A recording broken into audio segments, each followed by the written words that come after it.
এই রিসেন্ট তুমি কি লক্ষ্য করে দেখছো যে তোমার খরচাটা প্রচণ্ড পরিমাণে বেড়ে গেছে? আগে এতটাও হতো না, এবং সেটা নিয়ে তোমার রাতের ঘুম পুরোপুরি উড়ে গেছে। তোমার মনে হচ্ছে খরচাটা এত কেন বেশি হচ্ছে, আর আমি খরচাটাকে কিছুতেই কন্ট্রোল কেন করে নিয়ে আসতে পারছি না। তাহলে তো বলবো এই ভিডিওটা শুধুমাত্র তোমারই জন্য। আমি আজকে মূলত 3খানা মাইন্ড ট্রিক্সের কথা বলবো। একটুখানি ধৈর্য ধরে ভিডিওটিতে আমার সঙ্গে থাকো, যথেষ্ট পরিমাণে উপকৃত হবে। বাড়তি কথা না বলে আজকের আলোচনাটা শুরু করে দিচ্ছি। প্রথম, প্রতিশ্রুতি। আমাদের নিজেদেরকে একটা বিষয়তে প্রতিশ্রুতি দিতে হবে, মানে প্রতিশ্রুতিবদ্ধ হতে হবে। কি বিষয়? এন্টারটেনমেন্ট পারপাসের জন্য আমরা পার্টিকুলারলি একটা টাকাকে পার মান্থ বরাদ্দ করব। ধরো সেটা তোমার ইনকামের 5 to 10% অ্যামাউন্ট।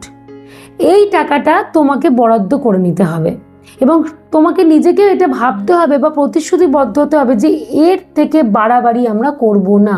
যা খরচা করব এই পার্টিকুলারলি অ্যামাউন্টটার মধ্যে খরচা করব। এখানে এবার তোমাকে একটা কথা বলে রাখি, তুমি সেই টাকাটা মানে সেই অ্যামাউন্টটা একদিনেও পুরোপুরি শেষ করে দিতে পারো, বা তুমি খেপে খেপেও শেষ করতে পারো, বা দেখা গেল যে মাসের শেষে গিয়ে তুমি শেষ করলে, সেটাও তুমি করতে পারো। এইটাই পুরোপুরি তোমার ব্যক্তিগত ব্যাপার, কিন্তু সেই অ্যামাউন্টের থেকে বাড়াবাড়ি করা যাবে না। ধরো দেখা গেল তুমি কোনো মুভি প্ল্যান করলে, সেটা কিন্তু ওই পার্টিকুলারলি অ্যামাউন্টটার মধ্যেই করতে হবে। বা ধরো দেখা গেল তুমি ছোট্ট কোনো একটা ট্যুর অর্গানাইজ করছো, বা কোনো গেট টুগেদার করতে চাইছো, যাই করবে না কেন ওই অ্যামাউন্টটার মধ্যেই করতে হবে। এবারে দেখা গেল কোনো কারণে তুমি তোমার প্রতিশ্রুতি রাখতে পারলে না, তখন এর জন্য তোমাকে কিন্তু পানিশমেন্ট দিতে হবে। আচ্ছা, ছোটবেলার কথাগুলো মনে পড়ে? আমরা দেখবো অনেক কিছু জিনিস ভয়ে ভয়ে করতাম। যদি টিচার বকে, আমাদের হোমওয়ার্কটা করে নিয়ে যেতে হবে, তাই যেভাবেই হোক না কেন হোমওয়ার্কটাকে কমপ্লিট করার চেষ্টা করতাম। ঠিক সেই জিনিসটাই আমাদের এখানে শুরু করতে হবে। কি করতে হবে? আমাদেরকে এইটা মনে রাখতে হবে, যদি আমরা প্রতিশ্রুতিটা না রাখতে পারি তাহলে আমরা পানিশমেন্ট পাবো। কি পানিশমেন্ট? পানিশমেন্ট হচ্ছে পরের মাসে নিজের এন্টারটেনমেন্ট পারপাসের জন্য যে 5 to 10% অ্যামাউন্ট বরাদ্দ করার কথা বলেছিলাম, সেইটাকে বাদ দিয়ে দিতে হবে, মানে কোনো টাকা আমরা পাবো না। তখন আমাদের অটোমেটিক মনে হবে যে না, তাহলে তো আমি ইজিলি বাজে খরচাটা করব না, আমি যে অ্যামাউন্টের মধ্যেই ঠিক করেছি আমার এন্টারটেনমেন্ট পারপাস রাখবো সেইটাই করব। পরের মাসে না টাকাটা যে বন্ধ হয়ে যাবে। এইখান থেকে তোমরা কিভাবে টাকা খরচটাকে কমাতে পারবে? এই যে বাজে খরচ, আমরা একটা টার্গেট নিই কিন্তু টার্গেটটা রাখতে পারি না, এক্সেস খরচা করে ফেলি। কিন্তু যখনই তুমি প্রতিশ্রুতিবদ্ধ হবে এবং তার অনার একটা পানিশমেন্ট রাখবে, তখন দেখবে তোমার বাজে খরচ জিনিসটা হবে না, তুমি নিজেই চাইবে না করতে। একটা মাস করে দেখো, নিজেই চেঞ্জটা কিন্তু বুঝতে পারবে। নাম্বার 2, মার্কেটিংয়ের ফাঁদ।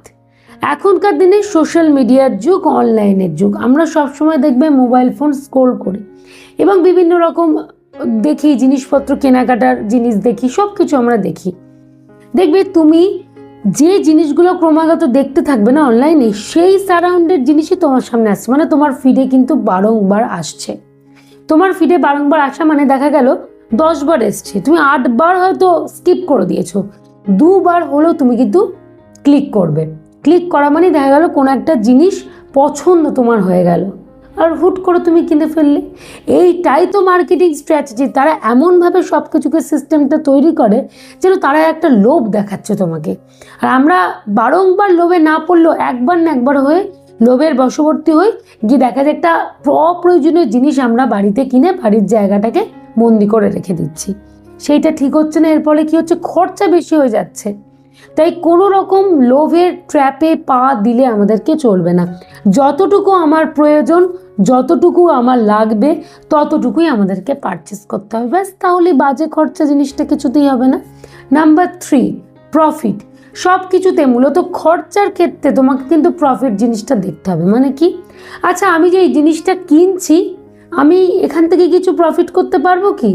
সহজ একটা এক্সাম্পল দিয়ে বোঝাচ্ছি। ধরো একটা ফ্লাওয়ার ভাস তুমি দেখলে, সেই মোমেন্টে দাঁড়িয়ে তোমার ফ্লাওয়ার ভাসটা দেখে ভীষণ ভালো লাগলো, মনে হলো বাহ বেশ সুন্দর, তো এক কাজ করি, এটা আমি মনে হচ্ছে নিয়ে যাই, বাড়িতে গিয়ে আমি একটা শোকেসে সুন্দর করে সাজিয়ে রাখবো। সঙ্গে সঙ্গে নিজের মনকে প্রশ্ন করো, এখান থেকে আমার প্রফিটটা কি হচ্ছে? এই ফ্লাওয়ার ভাসটা হয়তো দাম হচ্ছে গিয়ে 1000 টাকা, আমি নিয়েও গেলাম, বাড়ি থেকে সাজালাম, 5জন মানুষ যখন আমার বাড়িতে ঘুরতে এলো, তারা বললো, বাহ সুন্দর দেখতে হতো ফ্লাওয়ার ভাসটা, শুধু এইটুকুই বললো। এতে কি তুমি কোনো প্রফিট করতে পারছো না কিন্তু। অথচ সেই 1000 টাকাটা বাড়িতে কি অসুস্থ, তার হয়তো একটা টেস্টের জন্য কাজে লাগতে পারত, বা কোনো একটা জিনিস কেনার জন্য কাজে লাগতে পারতো যেটা তোমার সত্যি নিডেড। হয়তো কিছু একটা জিনিস খারাপ হয়ে পড়ে আছে, সেটা সারানোর জন্য লাগতে পারতো। তাহলে বাজে খরচাটা কেন করলে? শুধু ওই শোকেসে সুন্দর করে সাজিয়ে রাখার জন্য? এই প্রফিটগুলোকে আমাদের বুঝতে হবে, মানে খরচার সময় তোমাকে বুঝতে হবে এটা কি আদৌ আমাকে কোনো প্রফিট দেবে। তাহলেই দেখবে তোমার বাজে খরচা করা, টাকা নষ্ট, এই প্রবণতাটা পুরোপুরি নষ্ট, মানে কমে যাবে ধীরে ধীরে, আস্তে আস্তে। ক্লিয়ার করতে পারলে? এই 3টে মাইন্ড ট্রিক্সকে একটু মাথায় রেখে চলো, দেখবে টাকা তুমি জমাতেও পারছো, আর বাজে খরচা করা, টাকা অতিরিক্ত হারে খরচা হয়ে যাওয়া, এগুলো কিছুই হবে না।